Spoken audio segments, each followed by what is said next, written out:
Okay, so our topic is hypothesis testing.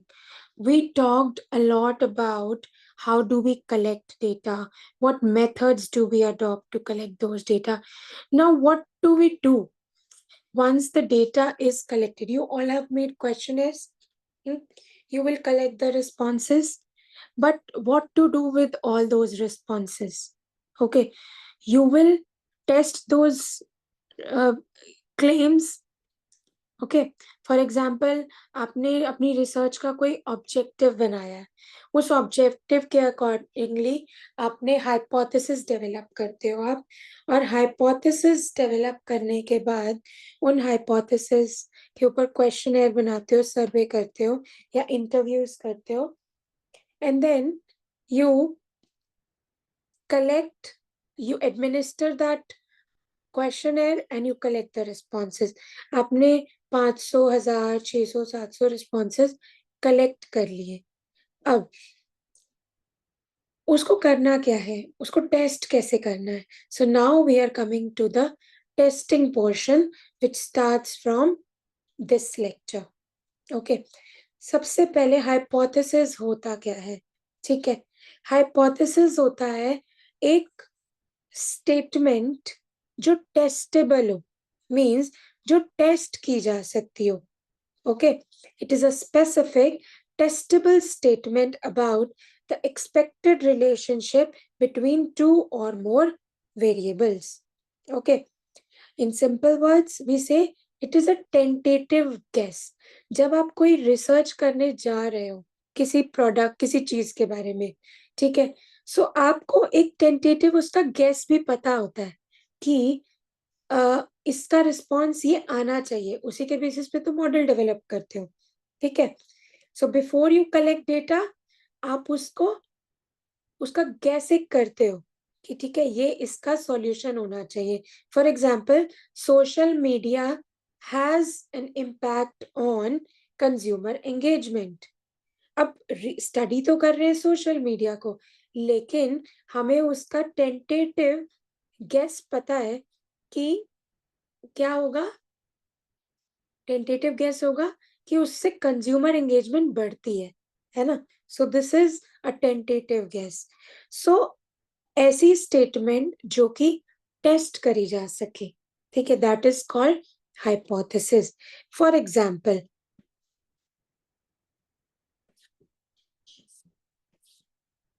increased advertising spending leads to higher product sales. ठीक है, अब आपको यहां से क्या पता चल रहा है? There are two variables in it. One is advertising. Okay, now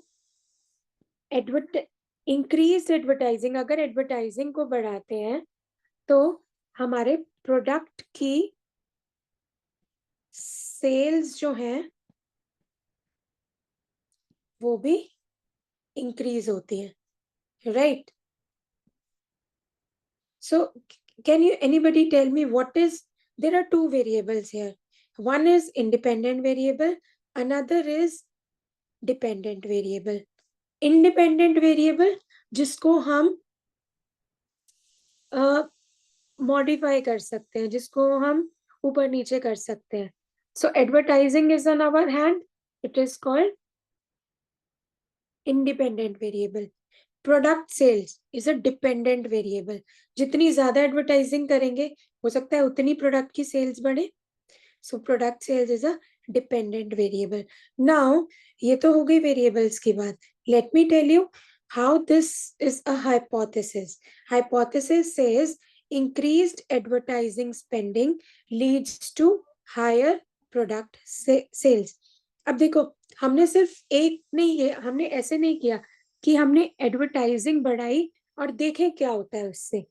नहीं, हमने क्या किया, हमने एक उसका टेंटेटिव आंसर भी दिया कि एडवर्टाइजिंग बढ़ाने से प्रोडक्ट की सेल्स इंक्रीज होंगी. So product sale is our tentative और एजुकेटेड गेस. हमें पता है. Now we want to test this statement, और इस स्टेटमेंट को टेस्ट करने के लिए हम बहुत सारी चीजें करते हैं, क्वेश्चनर बनाते हैं, रिस्पॉन्सेस कलेक्ट करते हैं, रिस्पॉन्सेस कलेक्ट करने के बाद उस पर स्टैटिस्टिकल टूल्स लगाते हैं, तब जाके हम प्रूव कर पाते हैं कि हमने जो ये स्टेटमेंट दी थी ना, क्या होगा, इधर द रिजल्ट्स विल सपोर्ट कि सेल्स एक्चुअली इंक्रीज हुई है, या our results will not support. So accordingly we will take the decision and publish it कि actually advertising से sales बढ़ती हैं या नहीं बढ़ती हैं. Okay, this is a very simple example I have taken. I hope hypothesis is clear. क्या होता है hypothesis? A testable statement about the expected relationship. Expected relationship हमने क्या example देखा? Advertising and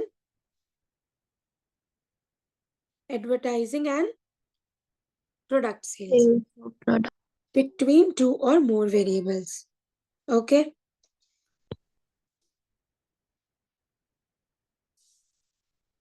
Okay. Now coming to next slide. What is a proposition? Proposition क्या होता है? Many times students get confused between proposition and hypothesis. Okay. Proposition भी एक logical statement होती है, but it also describes a relationship, but it is not necessarily testable. जरूरी नहीं है कि हम उसको टेस्ट कर पाए. It is more conceptual, like a theoretical idea, जिसको जरूरी नहीं है कि हम टेस्ट कर पाए. फॉर एग्जाम्पल, आपने सोचा, when you see the weather outside, sometimes the weather is such, आपको देख के लगता है कि इट माइट रेन टुडे. ऐसा होता है ना हमारे साथ Yes, कि, ma'am. है ना. सो अब वो लॉजिकल स्टेटमेंट तो है ना, रिलेशनशिप भी है, क्योंकि वेदर ऐसा हो रहा है और देर आर क्लाउड्स आ रहे हैं, देर आर चांसेस कि रेन होगी. ठीक है, it's a logical statement. It is describing a relationship also between weather, but it is not necessarily be tested. क्या आप उसको टेस्ट करोगे? या करी भी जा सकती है? नहीं. So it is more of conceptual idea, theoretical idea, without immediate measurement. ठीक है, ये स्टेटमेंट है और लॉजिकल स्टेटमेंट है. ठीक है, जैसे अगर किसी दिन बहुत ज्यादा रेनफॉल हुई है, मुझे ऐसा लग रहा है कि आज स्टूडेंट्स कम आएंगे क्लास में. It's a logical statement. अब मैं उसको टेस्ट करने तो नहीं बैठ जाऊंगी. ठीक है. Okay, so example of proposition is given here. Customer satisfaction influences brand loyalty. आप कोई प्रोडक्ट लेते हो, आप satisfied हो उस प्रोडक्ट से, so chances are that you will become loyal to that brand because you're satisfied with that product. So this describes a relationship, but it does not specify how it will be measured. Contrary to the earlier example, जहां पे हमने बोला advertisement बढ़ाएंगे तो product sales बढ़ेंगी. Product sales को measure कर सकते हैं, एडवर्टाइजमेंट्स को भी मेजर कर सकते हैं, but here we are not measuring to what extent, to what level the brand loyalty will increase. Okay, I hope this is clear.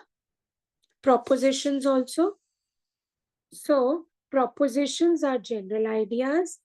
Hypotheses are specific versions of propositions that you test in your studies. First, we think about an idea, it is a proposition. Then we form a testable prediction based on it. It is called hypothesis. Very basic difference. Just read this slide for a minute.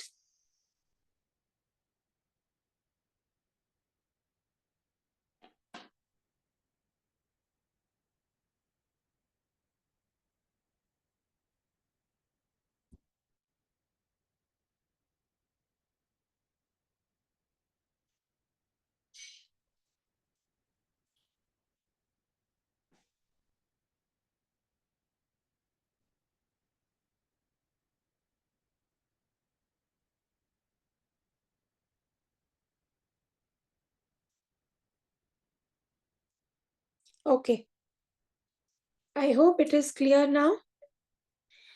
Example देखो, इसमें लिखा है more study hours leads to higher exam scores. ऐसा होता है ना, ज्यादा पढ़ाई करते हैं generally, considering the everything normal, ज्यादा स्टडी करेंगे, ज्यादा नंबर ऑफ आवर्स के लिए स्टडी करेंगे तो higher exam scores. Now see here, you can measure study hours also in numbers, कर सकते हैं ना, right? And you can measure the exam scores also. So both these are testable. This is called hypothesis. Abhi, learning improves academic performance. Can you measure it directly? Learning? No. Academic performance grade से हो सकती है, of course, but this is just a proposition कि हम अगर ज्यादा learning होती है हमारी तो हमारा academic performance increase होता है. I hope this is clear. Now, formulating hypothesis step by step, ठीक है? अब देखते हैं कैसे करते हैं. We start with a research question. हम सब ने अपनी स्टडी के लिए रिसर्च क्वेश्चन सोचा था, डिजाइन किया. So every hypothesis begins with a research question you are curious about. For example, does offering discounts increase customer purchases? This is our research question. हम ये कह रहे हैं अगर हम कस्टमर को ज्यादा डिस्काउंट दें तो परचेजेस जो हैं वो इंक्रीज होंगी.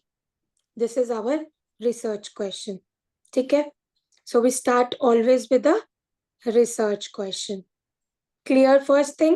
So does, since we call it, this is the objective, this can be the objective of this study, that we want to study the impact of discount offers on purchases. But right now we are calling it as a research question, so we are asking it in a form of question. Does offering discounts increase customer purchases?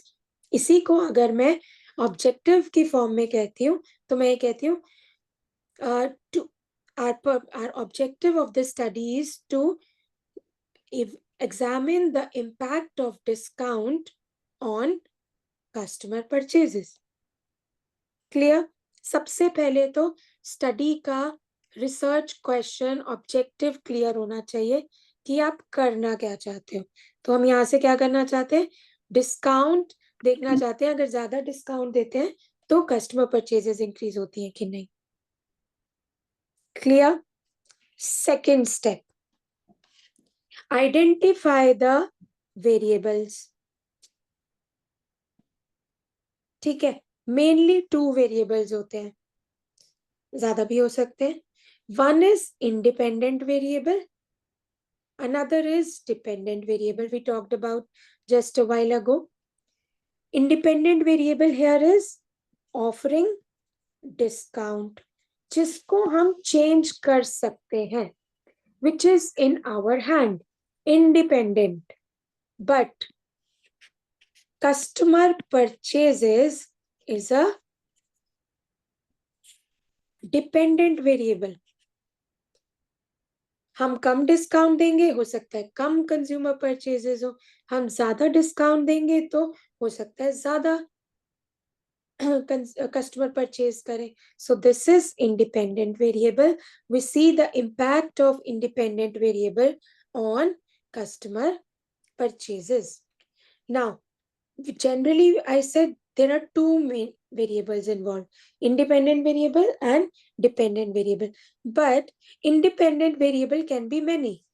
For example, customer purchases और किस चीज पे depend करती है? एक तो discount पे करती है. ज्यादा डिस्काउंट होगा तो हो सकता है कि परचेजेस बढ़े कस्टमर की. और किस चीज से परचेजेस बढ़ सकती हैं?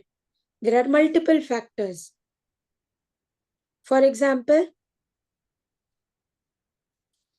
एडवर्टाइजिंग वी जस्ट डिस्कस, ज्यादा एडवर्टाइजिंग होगी, ज्यादा विजिबल होगा प्रोडक्ट, तो भी परचेजेस बढ़ सकती है। तो अब हमारे पास इंडिपेंडेंट वेरिएबल दो हो गए, this is independent variable 1, this is independent variable 2।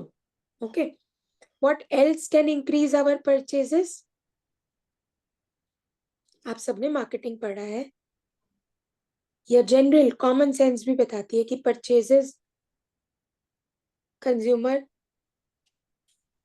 की कैसे, अगर कंपनी को सेल्स बढ़ानी है तो कंपनी क्या क्या दे सकती है? Dependent variable is our so okay, you can think upon it. I'm leaving it on you. So independent variable is what you can change or observe, है ना, change कर सकते हैं. But dependent variable is what you measure. It is a purchase behavior. Since they both are measurable, we classify this into a category of hypothesis. This is not general a normal statement, this is hypothesis. Clear? आगे बढ़े. Now the third step is write the hypothesis. Okay, अब हमें hypothesis लिखने हैं. So generally, okay, देखो, have you seen the difference here? The right and spelling of hypothesis is SES.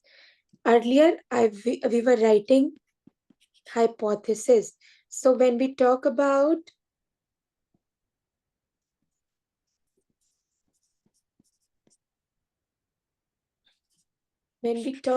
single hypothesis, we say SIS. When we talk about multiple hypothesis, it is the plural form. Okay. So generally, hypotheses are of two types: null hypothesis and alternative hypothesis. null hypothesis को हम denote करते हैं H0 से. Okay, H0 से हम null hypothesis को denote करते हैं, H1 से हम alternate hypothesis को denote करते हैं. So these are two types. null hypothesis क्या होता है? जब हम कहते हैं कि null hypothesis होता है as it is situation, status quo या by default, ठीक है, or we say there is no relationship between the two variables. Okay, मतलब equal to, जब equal to sign आता है कि something is like performance of women is equal to performance of men. ठीक है, so there is no null hypothesis states no relationship means equal है, ठीक है, there is no effect. For example, I want to see the effect of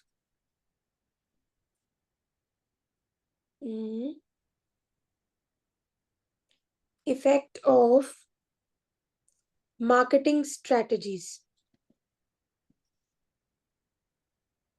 So the effect of marketing strategies is equal on men and women. So this is that there is no effect. कुछ ऐसा significant change नहीं है. But if I want to prove it wrong, मुझे evidence collect करना होगा. So just try to understand. जब हम कहते हैं null hypothesis, we say there is no effect of independent variable on dependent variable. Example, offering discount has no effect on customer purchases. अब हमारी study क्या कहती है कि हम पढ़ना चाह रहे हैं कि impact of discount on customer purchases. तो हम क्या कहेंगे, स्टेटस क्यू क्या है, कुछ नहीं है। अगर तो हम एविडेंस कलेक्ट कर लेते हैं कि हाँ हमने ज्यादा डिस्काउंट दिया था और उसकी वजह से ज्यादा कस्टमर परचेजेस हो गई, दैट मीन्स आवर हर नल हाइपोथेसिस स्टैंड्स रॉन्ग, है ना, there is an effect. So null hypothesis, there is, I will take it in detail also later. So as of now, understand that it says there is no effect. Okay. Now, next, alternative hypothesis. We denote it by H1 or HA. Alternative hypothesis. It states that there is a relationship or an effect between the variables. अब हम यहाँ पे क्या कह रहे हैं, independent variable effects dependent variable. ठीक है, पहले हमने कहा discount has no impact on consumer purchases. This was our null hypothesis. Alternative hypothesis क्या कहता है, discount has significant impact on purchases. So this is our alternative hypothesis. यहाँ पढ़ो example, offering discounts increases customer purchases. Understood? कौन से दो तरह के हमारे पास hypothesis होते हैं? What two hypotheses do we have? Null hypothesis and alternative hypothesis. Just read this slide.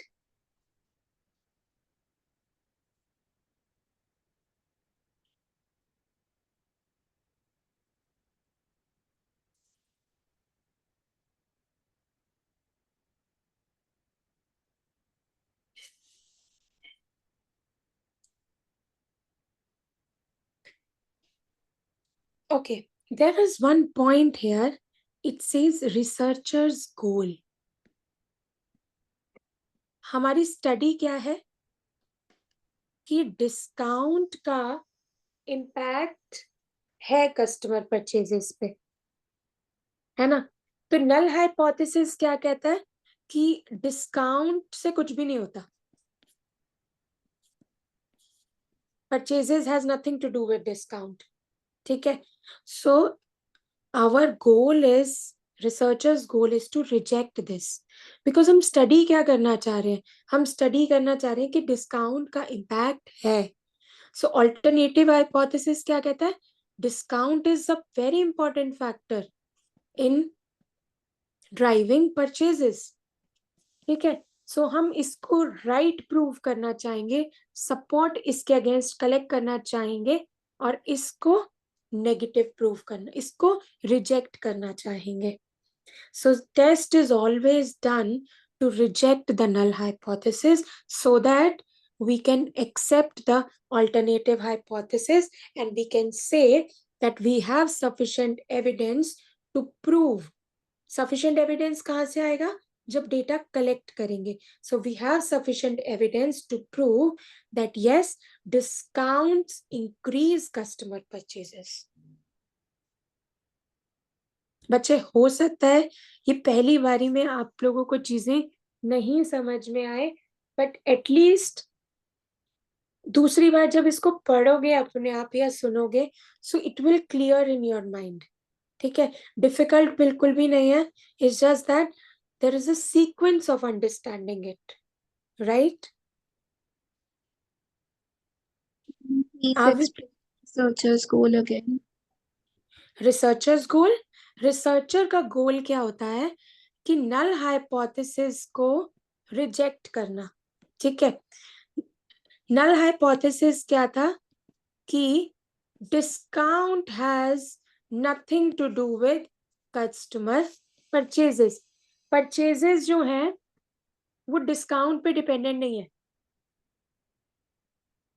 ठीक है, फॉर एग्जाम्पल अगर किसी पर्टिकुलर फोन ब्रांड पे डिस्काउंट आ जाए, अच्छा एप्पल पे डिस्काउंट आ जाए, ठीक है, तो हम पढ़ना चाह रहे हैं कि डिस्काउंट ऑन एप्पल आईफोन्स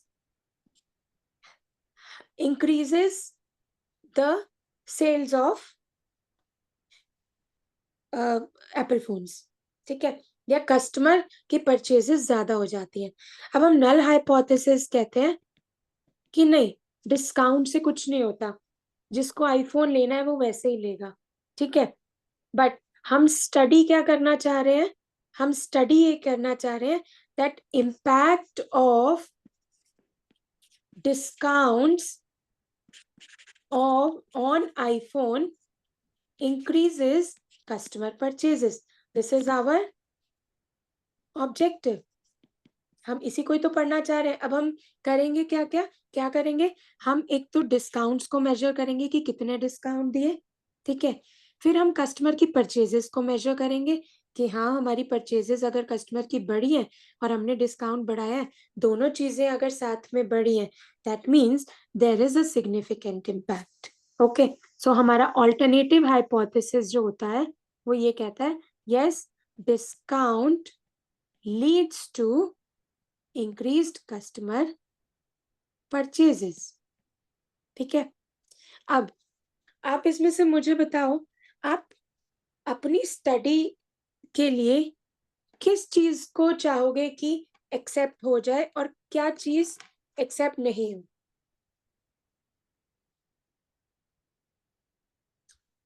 आप पढ़ क्या रहे हो, impact of discount on impact of discount on iPhones on consumer purchases, right?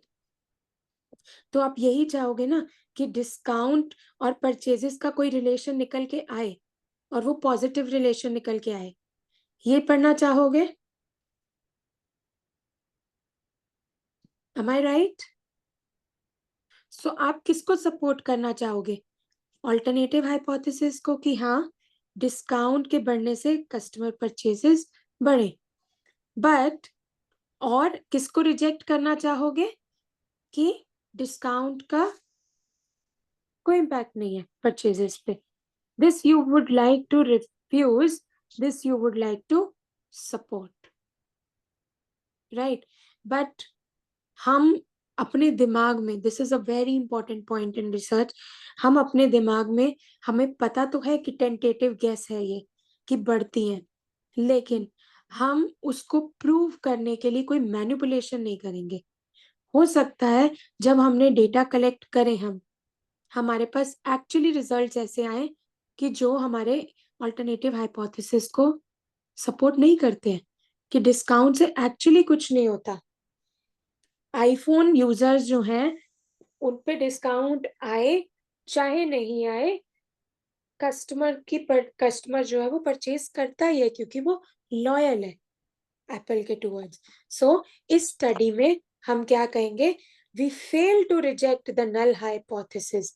उस टाइम पे हम ये नहीं रिजेक्ट कर पाएंगे ना, क्योंकि हमारा ये गलत आ गया, हम सफिशिएंट एविडेंस ही नहीं कलेक्ट कर पाए इसके लिए, right. So because we could not collect the sufficient evidence against that alternative hypothesis, we say that there is no impact of discounts on iPhone on consumer purchases.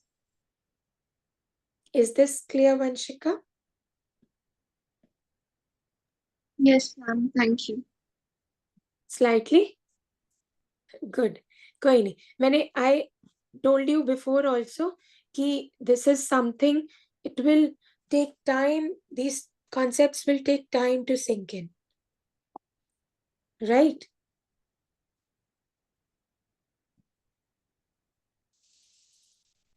किसी को थोड़ा सा clear हो रहा है कि हम क्या पढ़ रहे हैं?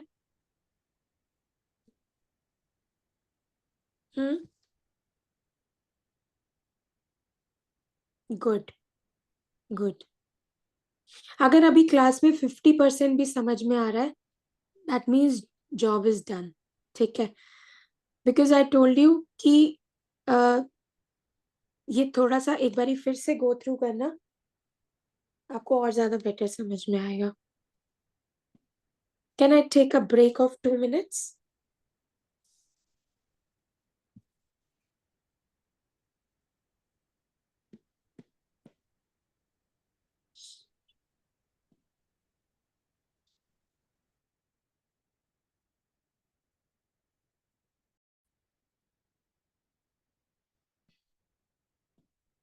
Okay, now coming to this concept of directional versus non-directional hypothesis. ठीक है, डायरेक्शनल हाइपोथेसिस क्या होता है? जिसमें किसी तरह की डायरेक्शन है, पॉजिटिव या नेगेटिव. ठीक है, जैसे कि एग्जाम्पल देखो, offering discounts will increase customer purchases. अब ये डायरेक्शन क्या है इसमें? increase. You are clearly predicting an increase, a positive direction. Direction is specified. So this is a directional hypothesis. Okay. Now, non-directional hypothesis where there is no direction. ठीक है. For example, when we say that offering discounts will have an effect on customer purchases. So can you see, we have not written increase or decrease. जब हमने iPhone का example लिया, हो सकता है कि उस केस में ज्यादा डिस्काउंट देने से एप्पल की सेल्स गिर भी जाए. क्यों डिक्रीज हो सकती है? Because it will no longer be considered as a premium product for the customer, right? So when we say offering discounts will have an effect on customer purchases, अब हम यहाँ पे clear direction नहीं दे रहे हैं कि whether it will increase or decrease. So it is called non-directional hypothesis. I will give you one example also. For example, हम सबने लेज खाए हैं, खाते हैं ना, हम चिप्स खाते हैं. कंपनी क्लेम करती है कि 100 ग्राम के पैकेट में 100 ग्राम ही होते हैं. ठीक है, बट किसी ने नोटिस किया कि एक्चुअली 100 ग्राम नहीं होते हैं. ठीक है, 100 ग्राम से कभी कभी कम होते हैं. तो मेरी स्टडी क्या है कि मैं देखना चाहती हूँ कि एक्चुअली कंपनी का क्लेम ट्रू है कि नहीं है, या वो सिर्फ लिख रहे हैं उस पे और एक्चुअल क्वांटिटी कम दे रहे हैं. ठीक है, so now I can have directional hypothesis here.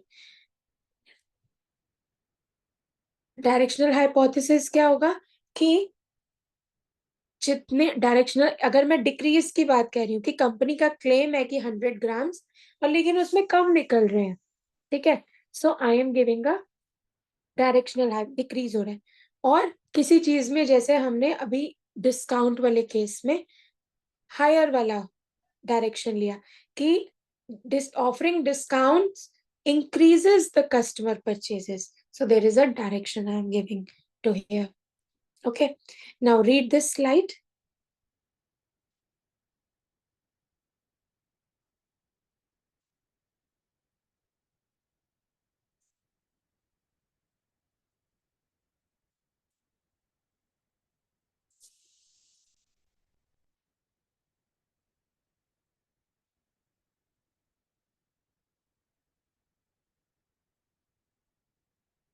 Done. There are two things which I want to explain you here. One is, it says non-directional hypothesis में कहता है when you are exploring or not sure of the direction, तब आप उसको non directional रखते हो. For example chips की बात हुई. अब चिप्स जो है वो ज्यादा भी हो सकते हैं, चिप्स जो है वो स्लाइटली कम भी हो सकते हैं 100 ग्राम एग्जैक्ट से. So I am not sure कि वो कम निकलेंगे या ज्यादा निकलेंगे. ठीक है, so I am exploring, I am not sure of the direction. So what will I say? That the claim of the company, let's test the claim of the company. ठीक है, और उस केस में there will be two-tailed test. Two-tailed test means ये हम अभी करेंगे, बहुत इंपॉर्टेंट है ये, but understand here only. Testing approach में टू टेल्ड टेस्ट होता है कि आंसर जो है वो कम भी आ सकता है और ज्यादा भी आ सकता है. It is on the both sides. To tailed means on both sides. 100 ग्राम से कम भी हो सकता है, 100 ग्राम से ज्यादा भी हो सकता है. डिस्काउंट का इफेक्ट कस्टमर की परचेजेस पे डिक्रीज भी हो सकता है और इंक्रीज भी हो सकता है. बट वन टेल टेस्ट क्या होता है? वन टेल टेस्ट कहता है either on the left side और on the right side. That means या तो हम कह रहे हैं कि या just wait. Yes yes yes. घर जा रहा हूँ अपने. Wait a minute. Just give me a moment.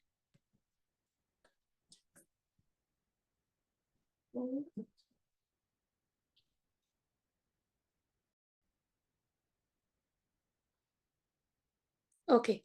So you understand this concept? Two-tailed test and one-tailed test. One-tailed होता है जब हमें डायरेक्शन पता है, इधर ऑन द राइट साइड मतलब इंक्रीज ही होगा या डिक्रीज ही होगा, means left side.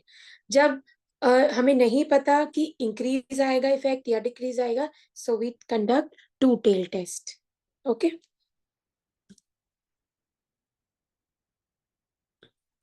Now let us see this. Okay, can you tell me, looking at these statements, which is a directional or which is a non-directional hypothesis? First one.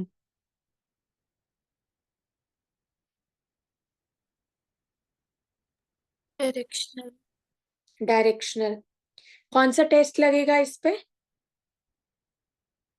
One tail या two tail? One tail. One tail. Second, anybody else can speak? Second statement, directional or non-directional? Non-directional Which test? two-tail test. Very good. Third one.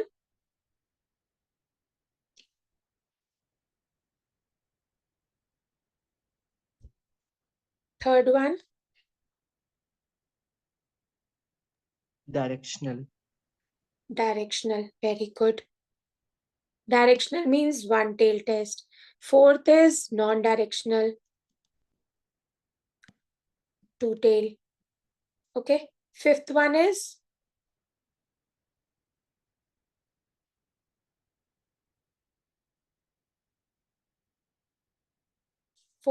non-directional. Fifth one is directional. Okay, next. I hope you understood now. Now, which hypothesis to be written? Generally, जब हम सीखते हैं, जब हम test लगाते हैं, तो हम null hypothesis, alternative hypothesis दोनों सीखते हैं. But when it comes to research papers, you will always find alternative hypothesis written. ठीक है, वो धीरे धीरे हम पढ़ेंगे कैसे करते हैं. बट क्योंकि जब टेस्ट हम लगाना सीखते हैं, so we always learn through null hypothesis and alternate hypothesis. Okay, so research hypothesis क्या है? रिसर्च ऑब्जेक्टिव्स के बेसिस पे अभी तक जो हम कर रहे थे. स्टैटिस्टिकल हाइपोथेसिस जिनको हम टेस्ट करेंगे using data analysis. Okay. Research hypothesis हम स्टडी के बिगिनिंग में ये फॉर्म करते हैं to reflect the expected relationship और प्रिडिक्टेड आउटकम. अभी तक हम जो एग्जाम्पल कर रहे थे उसमें हमने यही किया कि डिस्काउंट और परचेजेस, है ना, एक्सपेक्टेड रिलेशनशिप था हमारा, और ये हमारा प्रिडिक्टेड आउटकम था कि डिस्काउंट बढ़ाने से. सो एग्जाम्पल यहाँ पे देखो, इंक्रीज्ड एम्प्लॉय ट्रेनिंग. जब हम ज्यादा ट्रेनिंग देंगे एम्प्लॉय को, so it improves job performance. Right. So this is based on research objective. Research objective क्या है? To study the effect of training on performance. Okay. Now statistical hypothesis क्या हो जाएगा? When we measure this hypothesis, हमने देखा कि training कितने दिन दी और परफॉर्मेंस कितनी इंप्रूव हुई. Right. So we are testing it through data analysis, that is statistical hypothesis. I hope this is clear by now. Null hypothesis assumes no relationship exists. Alternative hypothesis effect और relationship exists. For example, इसमें अगर हम बोले इस वाले पिछले वाले case में कि training, employees training has, let me show you. अच्छा, ये आप मुझे बताओ, is it a null hypothesis or a alternative hypothesis? Increased employee training improves job performance.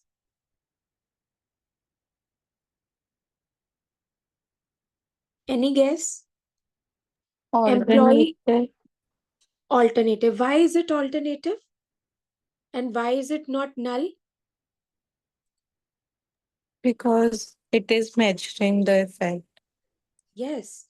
If the statement would have been employee training has no effect on job performance, then it would have been a null hypothesis.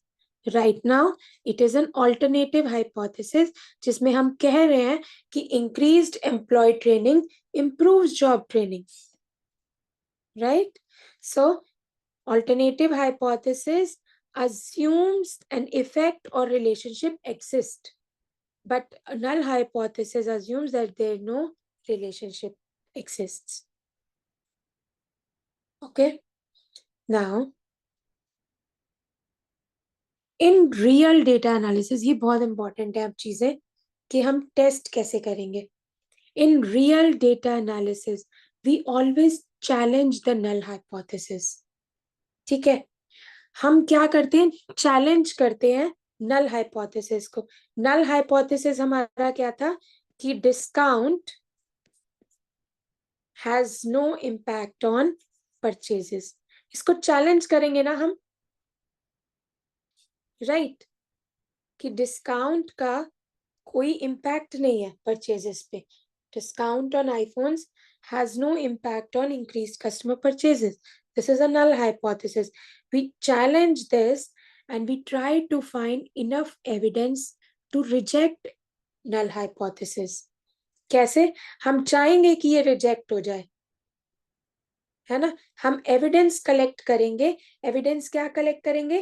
कि ज्यादा discount दिया था और purchases actually ज्यादा हुई. सो हमने evidence collect कर लिया. जब हमारे पास एविडेंस आ गया तो हम इजीली कह सकते हैं कि वी रिजेक्ट दिस हाइपोथेसिस कि डिस्काउंट का कोई इम्पैक्ट नहीं है परचेजेस पे. ये गलत स्टेटमेंट है. हमारे पास एविडेंस है जिससे हम प्रूव कर सकते हैं कि डिस्काउंट से एक्चुअली परचेजेस जो है वो बढ़ी थी. ठीक है? This is the concept where I was trying to tell you. This is little difficult to sink in. ठीक है? कैसे करते हैं? मैंने आपको बताया, however, when you read research papers, you will usually find only research hypothesis. As of now, you can leave this point. You can leave this point also. We will come to it later on. ठीक है? So we challenge the null hypothesis and we try to find evidence to reject null hypothesis.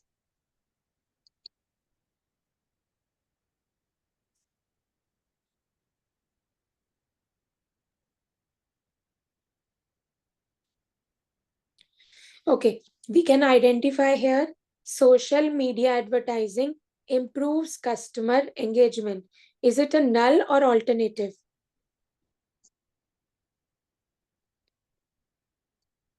First one. Is it a null or alternate? Social media advertising improves customer engagement. Social media पे जो advertising होती है उससे customer की engagement बढ़ती है. नल और alternative? Alternative.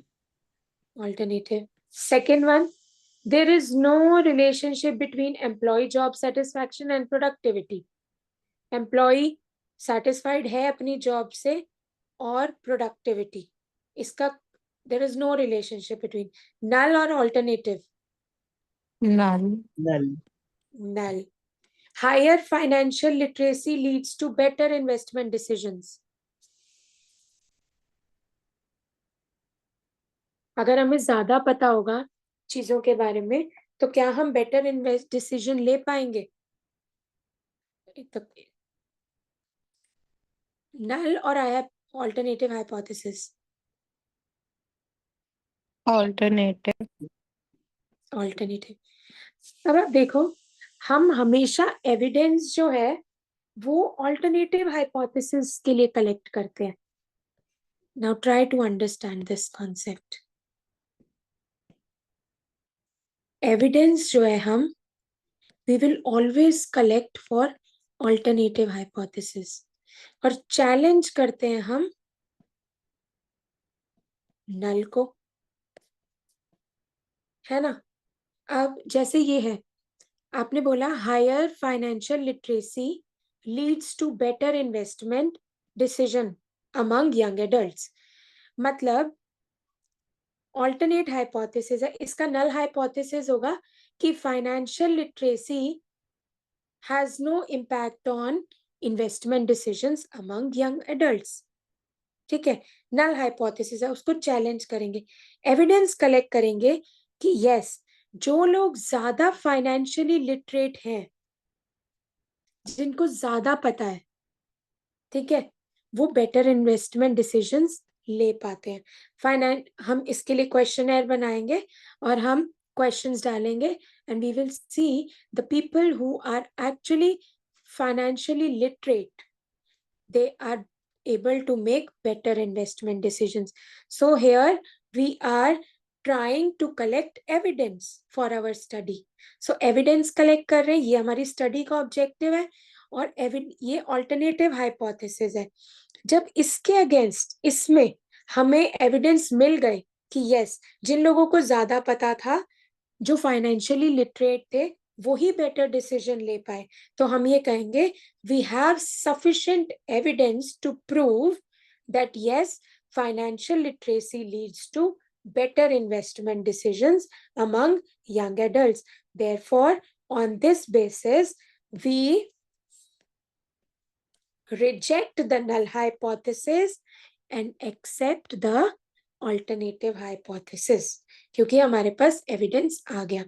Let me tell you through another example. Null hypothesis था कि discount has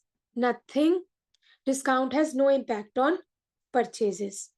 Alternative hypothesis था discount has significant impact on purchases. यहाँ पे मैंने कहा कि अब मेरे को इसको चैलेंज करना है और इसके अगेंस्ट एविडेंस कलेक्ट करना है. मैं एविडेंस कलेक्ट करूंगी कि जब डिस्काउंट ज्यादा दिया तो परचेजेस ज्यादा हुई, और अगर मेरे पास सफिशिएंट एविडेंस आ गया यस कि हाँ ऐसा ही हो रहा है, I will say I am therefore since I have sufficient evidence to prove that discount has significant effect on purchases, I am rejecting the null hypothesis and accepting the alternative hypothesis. Therefore, my research study says offering discounts on iPhone can actually lead to increased customer purchases. Okay. So, one thing, evidence collect करते हैं alternative hypothesis के लिए, challenge करते हैं null hypothesis को.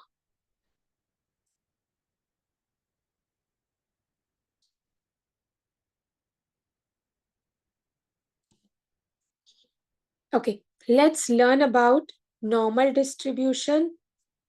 Normality होती क्या है? पहली बात कि हमारे पास रिस्पॉन्सेज जो आए वो स्क्यूड ना आए, नॉर्मल आए, तभी हमारे टेस्ट जो है वो अप्लाई हो पाते हैं. सो बहुत सारे there are two types of test, probability parametric test and non parametric test. Majorly 90% cases में हम पैरामीट्रिक टेस्ट ही लगाते हैं, बिकॉज पैरामीट्रिक टेस्ट का इम्पोर्टेंस, वैल्यू, वैलिडिटी ज्यादा होती है, एक्यूरेसी ज्यादा होती है. सो पैरामेट्रिक टेस्ट 90% रिसर्च में हम यही लगाते हैं. नॉन पैरामेट्रिक 10% केसेस में कहीं कहीं लगाने पड़ते हैं. सो पैरामेट्रिक टेस्ट जब हम लगाते हैं तो उसकी प्राइमरी कंडीशन है that data should be normal, data should be distributed normal, और या नॉर्मेलिटी उसकी प्राइमरी कंडीशन है. ठीक है. अब when do we say that our data is normally distributed? आपने ऐसा बेल शेप कर्व देखा होगा, पढ़ा भी हुआ स्टैटिस्टिक्स में, है ना? Bell shaped curve means that data is normally distributed. Generally जो रिस्पॉन्स आ रहे हैं वो मेजरली इसी एरिया में आ रहे हैं. ठीक है. सो नॉर्मली डिस्ट्रीब्यूटेड, कि जैसे हमने एग्जांपल लिया कि यस डिस्काउंट जो है वो एक्चुअली कस्टमर परचेजेस बढ़ाती है. So this is normal distribution. This is called the mean. ठीक है. So most data points are close to the mean, आसपास ही है. कोई स्ट्रांगली अग्री नहीं कह रहा है तो अग्री कह रहा है. ठीक है. या न्यूट्रल कह रहा है, बट एटलीस्ट आउटलायर नहीं है, टोटली डिससेटिस्फाइड नहीं है. ठीक है. सो परफेक्टली सिमेट्रिक होता है ये. लेफ्ट साइड, जो ये लेफ्ट साइड है, ये एग्जैक्टली इक्वल होती है राइट साइड के. Left side mirrors the right side. ठीक है. Now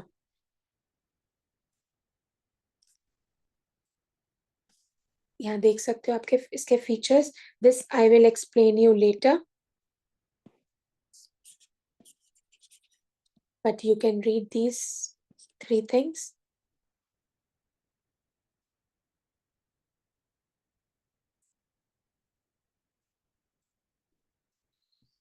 For example, heights of adults in a population. मैं अगर स्टडी करती हूँ इंडियन women पे, so majorly we say that Indian average female height is 5'3". ठीक है. मेल की अगर मैं करूँ तो 5'8", 5'9" होगी. तो 5'8" is the mean average age, average height. Sorry अगर मैंने कुछ एवरेज हाइट. यही अगर मैं बात करूं ऑस्ट्रेलिया की, तो मे बी आपको एवरेज जो है वो 10 या 11 मिलेगा, ये मिलेगा. ठीक है. इंडिया की बात करूं तो ये मिलेगा. सो दिस इज मेजरली ताकि मेरा डेटा जो है वो नॉर्मली यहाँ नॉर्मली डिस्ट्रीब्यूटेड है. ब्लड प्रेशर मेजरमेंट्स जनरली सबका सेम ही होता है. बीपी अगर एक्सट्रीम हो गया that means there is something wrong. IQ scores, आप सब जो क्लास ले रहे हैं जनरली आपका इंटेलेक्चुअल लेवल जो है वो सेम है. You all fall in the same category. You all landed up in a same institution, so probably you all have the same IQ level. ठीक है. Why is normal distribution important? अभी मैंने आपको explain किया कि parametric test में normality important होती है. ये सारे टेस्ट, टी टेस्ट, रिग्रेशन, ये वो पैरामेट्रिक टेस्ट होते हैं. और पैरामेट्रिक टेस्ट में प्राइमरी कंडीशन होती है कि डेटा शुड बी नॉर्मल, और नॉर्मल होने के लिए हमने अभी वो पढ़ा. ठीक है. अब कुछ कुछ डिस्ट्रीब्यूशन स्क्यूड भी होते हैं. ठीक है. नाउ इंडिकेटर्स ऑफ, अभी हमने जो देखा वो सिमेट्रिकल देखा. ठीक है. This is a symmetrical distribution. ये टच नहीं होता है, sorry. This is a symmetrical distribution. But there are 2 things. Indicators क्या होते हैं? स्क्यूनेस और कोटोसिस. स्क्यूनेस बताती है हमें सिमेट्री ऑफ डिस्ट्रीब्यूशन. कर्टोसिस बताता है पीकनेस और फ्लैटनेस ऑफ डिस्ट्रीब्यूशन. पहले बात करते हैं स्क्यूनेस की. After this I will end. Skewness की अगर हम बात करते हैं, so skewness is perfectly normal distribution. This is perfectly normal distribution. ठीक है? Skewness is positive if the distribution is like this. Can you see? This is skewed towards right. Negative skewness कब होगी? When the distribution is skewed to the left. Average height हमने देखी 5'3" है, but हमने देखा कि 10 लोगों की हमने हाइट ली, उसमें से 8 लोगों की तो 5'3" के आसपास ही आई, ठीक है, बट उसमें से 2 लोगों की हाइट आई फॉर एग्जाम्पल 6. हमारे डिस्ट्रीब्यूशन जो है इसकी वजह से, क्योंकि बीच में 2 वैल्यू 6 आ गई है, तो एवरेज हमारी 5.3 से बढ़कर, यहाँ 5.3 था, 5.3 से बढ़कर किस साइड हो जाएगी? प्रोबेबली 5.7. तो हमें आ जाएगा, हमारा डिस्ट्रीब्यूशन ऐसे बन जाएगा. सिमिलरली हम एवरेज हाइट कह रहे हैं बॉयज की 5'8". हमने 10 लोगों का डेटा कलेक्ट किया, बाकी सबकी 5'7", 5'9", 5'8" है, बट उसमें से 2-3 लोगों की हाइट आ गई 5, जिससे कि हमारा एवरेज जो है सारा का सारा 5.2 या 3 के आसपास चला गया. सो इस केस में हमारा स्क्यूनेस जो है वो लेफ्ट हो जाएगा. Okay, so skewness 3 perfectly. You can read this.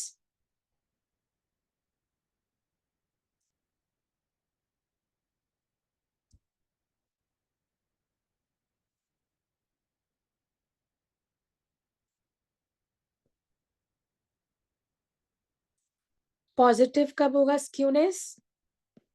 Positive के लिए राइट साइड पे कब होगा?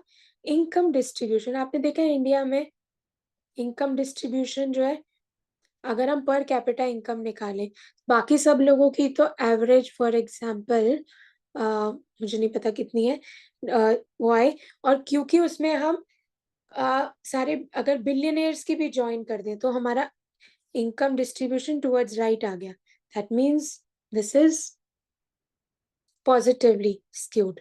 नेगेटिव, जनरली लोग जो है रिटायर्ड होते हैं 60 के एज पे, बट 4-5 लोग अगर हमारे डेटा में से डेटा सैंपल ऑफ फॉर से 20-25, 5-6 लोगों का रिटायरमेंट जो है जिन्होंने VRS ले ली वो 40 पे ही ले ली, उसकी वजह से हमारा डिस्ट्रीब्यूशन स्क्यूड हो जाएगा.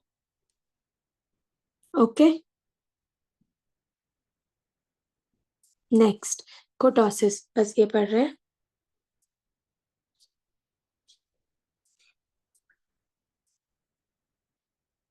एरर से कल पढ़ेंगे. कोटोसिस क्या होता है? कोटोसिस बताता है कि हमारा कर्व जो है वो पीक है या फ्लैट है, ठीक है.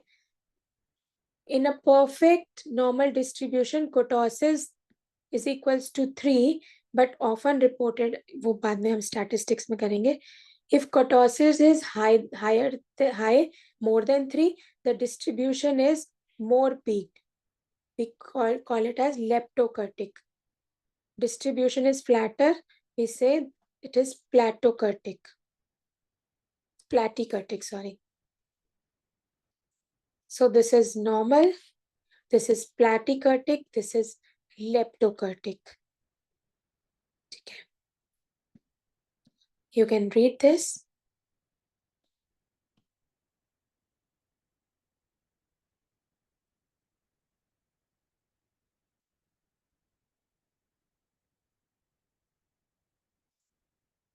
Why this is important?